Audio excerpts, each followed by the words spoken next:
Rice Kumari நேயர்களுக்கு வணக்கம். நாம் இன்றைக்கி எங்கே நிற்கிறோன்னா உங்களுக்கு பார்க்கும்போதே தெரியும், ஏதோ ஒரு அடர்ந்த காட்டுக்குள்ளே இருக்கோன்னு. ஆமாங்க, இன்றைக்கி நெத்தலி மீன் துவரம் செய்யலான்னு சொல்லிட்டு நாங்கள் ஒரு காட்டுக்குள்ளே இருக்கோம். உங்கள் எல்லாருக்குமே தெரியுங்க, நம்ம குமரி மாவட்டத்தில் ரொம்ப ஃபேமஸான ஒன்றுனா மீன் தான். அப்படிப்பட்ட மீன் சந்தை எங்கே இருக்குன்னா நம்ம ராமன்புதூர். நிறைய இடங்கள்ல இருக்குது. நமக்கு ஸ்பெஷலானு சொன்னால் ராமன்புதூர் சந்தை தான். இன்றைக்கி நாங்களும் உங்களுக்கு ராமன்புதூர் சந்தையை காட்டலான்னு பார்த்தோம். ஆனால் இந்த கொரோனா பிரச்சனைனால யாருமே நம்மளை உள்ளே விடலை. இருந்தாலும் பரவாயில்லன்னு சொல்லிட்டாங்க. அடித்து பிடிச்சி சொல்லி ஒரு மீனை வாங்கிட்டு வந்திருக்கோம். வேறு என்ன மீனும் இல்லைங்க, நெத்தலி மீன் தான். இப்போ நான் மீனை கழுவ சொல்லியிருக்கேன், பார்க்கலாம் எப்படி கழுவுறாங்கன்னு.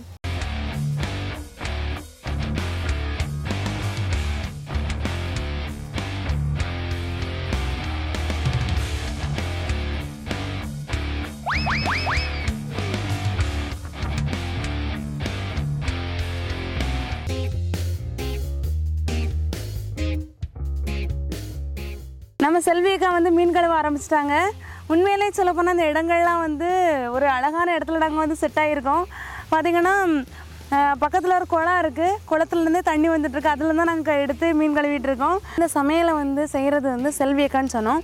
செல்வியக்காலே கிட்டத்தட்ட எங்களுக்கு ஒரு 10 வருஷமாக தெரியும். செல்வியக்காலோட சமையல் அப்படின்னு சொன்னாலே அது வேறு லெவல். இன்றைக்கி ஜெனிஃபரா கலை நான் பார்த்து விட்ருக்கேன். ஜெனிஃபரா கலைனா பார்த்திங்கன்னா மீன் கழுவிட்டு இருக்காங்க. சரி, பார்ப்போம் எப்படி வருதுன்னு. சீக்கிரமே நான் இந்த நெத்தலி மீன் துவரத்தை சாப்பிடலான்னு இருக்கேன். பார்த்துக்கிட்டு நீங்களும் செஞ்சு சாப்பிடுங்க.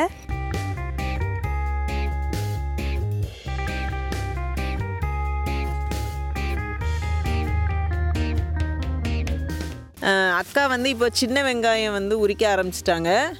அக்கா, இது ஏன் சின்ன வெங்காயம் பண்ணுறோம்? இதில் சின்ன வெங்காயம் தான் நல்ல உடம்புக்கும் நல்லது. நம்ம குளிர்ச்சியாட்டும் இருக்கும். சூடு இருக்காது. பெரிய வெங்காயம் சூடு. சரி, அது ஒரு மருத்துவ குணம். மற்றபடி மீனுக்கு இந்த சின்ன வெங்காயம் தான் நல்ல ருசி இருக்கும். இது துவரனுக்கும் அதான் போடுவாங்க. இல்லை, இப்போ வெளியே இடங்களில் உள்ளவங்கெல்லாம் பெரிய வெங்காயம் போடுவாங்க. அது நறுக்கிறதுக்கு ஈஸி, சுலபமாக வேலை முடியும் அதுக்கு. சரி சரி சரிக்கா, நெத்தலி துவரம் செய்கிறதுக்கு என்னென்ன பொருட்கள்லாம் தேவைன்னு சொன்னீங்கன்னா நேயர்களும் அவங்க செஞ்சு பார்க்கணுன்னா ஈஸியாக இருக்கும் இல்லையா? என்னெல்லாம் வேணும்? வெங்காயம், தக்காளி, பச்சை மிளகு 3, மஞ்சள் பொடி, வத்தல் பொடி, துருண தேங்காய். இவ்வளோ இருந்தால் போதும், நம்ம துவரம் ரெடி பண்ணிடலாம். நம்ம காட்டுக்குள்ளே சமையல் பண்ண வந்திருக்கோம். அதுவே ஒரு வித்தியாசமான ஒரு இது. எல்லாமே எடுத்துகிட்டு நம்ம என்னென்னா முக்கியமான ஒரு விஷயம், கத்தி எடுத்துகிட்டு வரல. அது அப்படி கத்தி கிடைக்காதனால ஒரு பெரிய கத்தி வச்சு சாதனை பண்ணிகிட்ருக்காங்க நம்ம ஜெனிஃபராக்கா.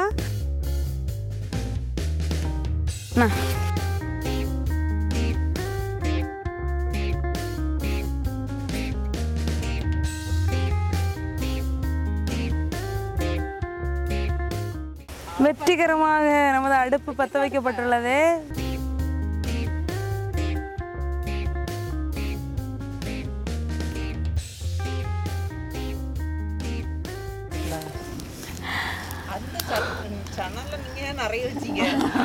இப்போ பார்த்தீங்கன்னா அடுப்பு உள்ளே பத்துறதுக்கு பதிலாக வெளியே பத்துது.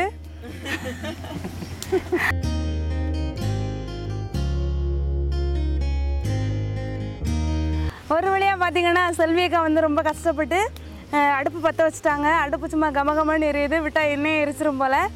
இப்போ அடுத்ததான் எண்ணெய் ஊற்ற போகிறோம். நாங்கள்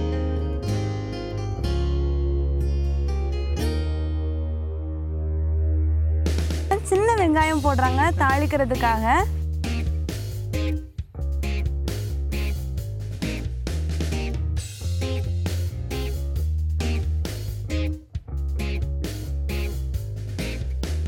இப்போ பார்த்தீங்கன்னா நம்ம செல்வியக்கா வெங்காயத்தை போட்டு அப்படியே வதக்குறாங்க. வெங்காயம் நல்லா எண்ணெயில் வதங்கிட்டு இருக்குது. நல்ல வாசனையும் வருது. இந்த மண் வாசனை அந்த எல்லாம் சேர்ந்து ஜெனிஃபர் அக்காளுக்கு எனக்கு நாங்கள் அப்படியே எத்தி எப்படா முடியும்னு சொல்லி பார்த்துட்டு இருக்கோம்.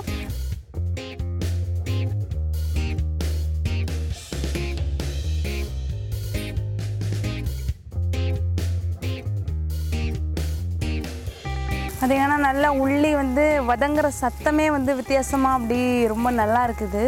அடுத்ததான் என்னென்னா தக்காளியும் பச்சை மிளகையும் நல்லா போட்டு வதக்க போகிறாங்க. அந்த இப்படி நல்லா வதக்கும் போது ஒரு வித்தியாசமான டேஸ்ட்டு கிடைக்குமா. உங்களுக்கு பார்த்தாலே தெரியும் இந்த பச்சை மிளகாய் முழுசாக கிடக்கிற மாதிரி. ஆனால் நேராக கீரி போட்டிருக்காங்க.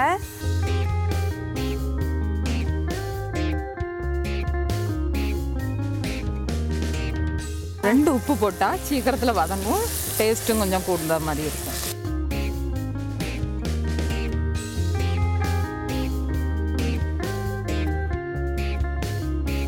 அடுத்ததான் நம்மளோட நெத்தலி மீன் துவரம் வந்து ரெடி ஆகிறதுக்காக நம்ம எல்லாம் நீட்டாக வசக்கி வச்சுட்டோம். அடுத்ததான் என்னென்னா நெத்தலி மீனை வந்து போட போகிறாங்க. செல்வியக்கா வந்து அழகாக நெத்தலி மீனை எடுத்து போட்டுட்டு இருக்காங்க. நல்லா நாங்கள் அழகாக கழுவி வச்சுருந்தோம், அதை நீங்கள் பார்த்துருப்பீங்க. அதை தான் இப்போ எடுத்து போடுறோம்.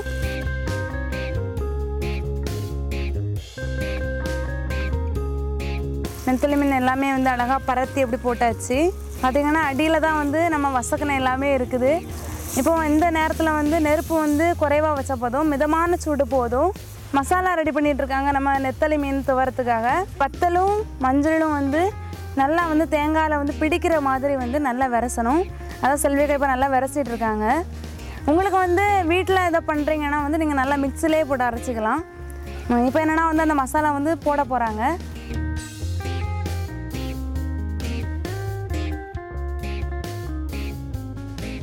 ரொம்ப பரத்தி எப்படி போட்டிருக்காங்க. இது எப்படா ரெடியாகுன்னு சொல்லிட்டு எனக்கே நாக்கு ஊறுது. ஏற்கனவே வந்து அவங்க உப்பு போட்டிருந்தாங்க, இன்னும் கொஞ்சம் தேவையான அளவு வந்து உப்பு போடுறாங்க. உப்பில்லா பண்டம் குப்பையிலே அப்படிங்கிறது நம்ம எல்லாருக்குமே தெரியும். அதனால தான் எங்கள் செல்வியக்கா உப்பை பார்த்து பதமாக போட்டாங்க. அதனால் நீங்களும் பார்த்து பார்த்து போடுங்க உப்பு. இந்த தேங்காய், வத்தல், மஞ்சள், அதோடு சேர்ந்த நெத்தலி மீன், அப்புறம் வந்து நம்ம முதல்ல போட்ட மசாலா வதக்குனது எல்லாமே வந்து ரொம்ப நல்ல மணத்தை கொடுக்குது. சீக்கிரமே வந்து நம்மளோட நெத்தலி மீன் துவரம் வந்து ரெடியாக போகுது. இது எல்லாமே எங்களுக்கு வந்து இப்போ வந்து எங்கள் சமையல் வந்து முடிவாராச்சு. கடைசியாக கொஞ்சோல தேங்காய் எண்ணெய் அப்படியே ஊற்றிட்டு அதுக்கு மேலே கருவேப்பிலை போட்டிங்கன்னா மனம் சும்மா தூக்கலாக இருக்கும். வெற்றிகரமாக நமது சமையல் முடிந்து விட்டது.